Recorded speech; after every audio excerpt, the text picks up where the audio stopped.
Professionnels de l'enfance et de l'adolescence et parents, bonjour. Il n'y a pas très longtemps, j'ai observé quelque chose de mignon et de dérangeant, donc je vous en parle. En fait, il y avait un professeur dans un collège qui était voilà, dans, on va dire, le service administratif. Il y avait une table et il parlait avec un élève qui avait été sûrement puni, renvoyé, je ne sais pas. Et il lui faisait un peu la morale, en mode « il faut que tu arrêtes de bavarder, faut faire tes devoirs à la maison, il faut pas. » Alors c'était mignon parce qu'on sentait bien que le professeur avait qu'une envie, c'était que l'élève avance, aille mieux et fasse ce qu'on lui demande en classe. Ce qui était dérangeant, c'est qu'on lui a dit tout ce qu'il fallait faire ou ne pas faire sans lui dire comment faire et comment ne pas faire. Comment on fait pour arrêter de bavarder? Comment on fait pour se tenir en classe tranquille? Comment on fait pour s'intéresser à un cours? Comment on fait pour faire ses devoirs à la maison si par exemple il y a le chien qui aboie, il y a 3 ou 4 frères et sœurs qui courent dans la maison et qu'on n'a pas de bureau dans sa chambre ou qu'il n'y a pas les parents à domicile sur le temps des devoirs? Comment on fait tout ça en fait?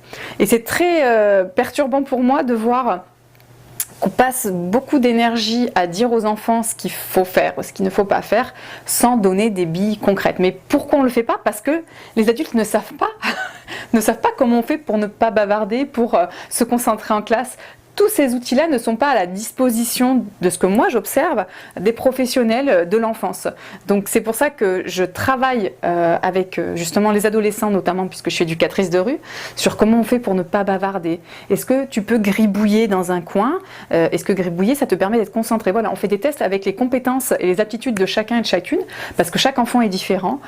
Et voilà, donc si on ne prend pas en compte tout ce que je suis en train de dire, ce qui se passe à la maison, leurs compétences et l'ambiance de la classe aussi par exemple, eh ben, on ne peut pas vraiment donner des conseils ajustés. On ne peut pas donner des conseils flous aux élèves. C'est hyper angoissant de se dire il faut que je rentre dans telle case, il ne faut pas que je fasse ça, il faut que je fasse ça. Je ne sais pas comment faire. Les enfants et les adolescents sont stressés par ces injonctions qui n'ont pas de sens ni pour eux ni pour nous. Je ne sais pas comment je ferais moi si on me disait Julie ne fais pas ça. Ok ? Qu'est-ce que je dois faire? Qu'est-ce que je peux faire?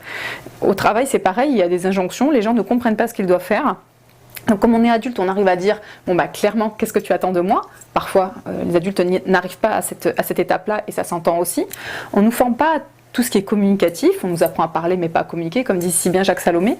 Et les enfants encore moins, parce qu'ils sont brimés, parce que des fois ils sont disputés, punis, renvoyés, exclus, et qu'il n'y a pas eu d'étape de communication suffisamment satisfaisante, bienveillante et construite qui permettent aux élèves justement d'aller sur le bon chemin, c'est-à-dire le chemin où on apprend.